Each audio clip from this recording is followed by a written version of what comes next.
من الشيطان الرجيم بسم الله الرحمن الرحيم সমস্ত প্রশংসা আল্লাহ তাআলার জন্য, যিনি বিশ্ব ব্রহ্মাণ্ড সৃষ্টি করেছেন। মানবতার মুক্তির দূত রাসূল করিম সাল্লাল্লাহু আলাইহি ওয়াসাল্লাম প্রতি হাজার দরুদ ও সালাম। আজকে এই রমজান মাসের পবিত্র মাসের ইফতার মাহফিলের যারা এখানে উপস্থিত হয়েছেন তাদেরকে আমি প্রাণ ঢালা শুভেচ্ছা জানাচ্ছি ৪ নং মন্দাসিন্দা ইউনিয়ন শাখার পক্ষ থেকে। বাংলাদেশ জামাত ইসলামী এমন একটি দল, যে দলটি এ দেশে ইসলাম প্রতিষ্ঠার চেষ্টা করছে। আজকে এই মহতী অনুষ্ঠানে এই আয়োজনের সাথে যারা শরীক হয়েছেন, যারা সহযোগিতা করেছেন, বিশেষ করে এই নগদাসিন্দা ইউনিয়ন শাখার ৪ নং নগদাসিন্দা ইউনিয়ন শাখার ৭ নং ওয়ার্ডের সভাপতি যারা সহযোগিতা করেছে তাদেরকে আমি বাংলাদেশ জামাত ইসলামী নগদাসিন্দা ইউনিয়ন শাখার পক্ষ থেকে অসংখ্য শুভেচ্ছা জানাচ্ছি, অসংখ্য ধন্যবাদ জানাচ্ছি।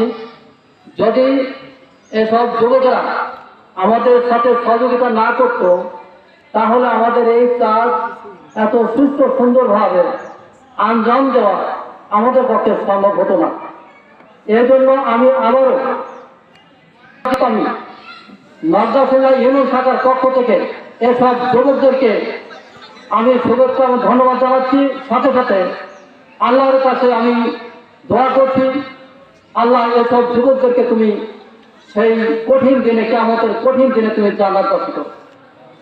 আর অত্র এলাকার সাথে বিভিন্ন এলাকা থেকে আপনারা যারা অত্যন্ত কষ্ট করে এখানে এসে আমাদের ইফতার মাহফিলের সৌন্দর্য বর্ধিত করেছেন এবং আমাদের সাথে সহযোগিতা করেছেন, সেজন্য আপনাদেরকে ধন্যবাদ জ্ঞাপন করছি। আমি ধন্যবাদ জ্ঞাপন করছি আজকে যারা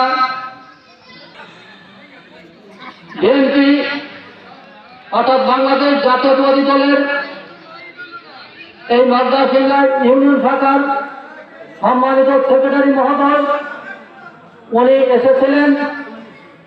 আমি আজকে ইফতার মাহফিল থেকে তাকে ধন্যবাদ জ্ঞাপন করছি। পুরা অত্র ইউনিয়নের জাতীয়তাবাদী দলের যারা আছেন সকলকে আমি ধন্যবাদ জ্ঞাপন করছি। সাথে সাথে প্রাণপ্রিয় মুসলিম একরাম যারা সারাদিন রোজা রেখে এখানে এসে আপনারা বসে আছেন আমাদের অতিথিদের বক্তব্য শোনার জন্য, আপনাদের ধৈর্যের জন্য আল্লাহ তাআলার কাছে আমি মাগফিরাত ফল হয় সেজন্য এবং পরকালে জান্নাত পেতে পারেন এই জন্য আমি করছি। সম্মানিত শুভাকাঙ্ক্ষী মণ্ডলী যারা আছেন সকলকে, সকল স্তরের মানুষকে আমি ধন্যবাদ জ্ঞাপন করে আমি আজকের এই ইফতার মাহফিলের ২য় পর্বের উদ্বোধনী ঘোষণা করছি। সবাইকে ধন্যবাদ, সবার সুস্বাস্থ্য কামনা করে আমার বক্তব্য এখানে শেষ করছি। আসসালামু আলাইকুম ওয়া রাহমাতুল্লাহি ওয়া বারাকাতুহু।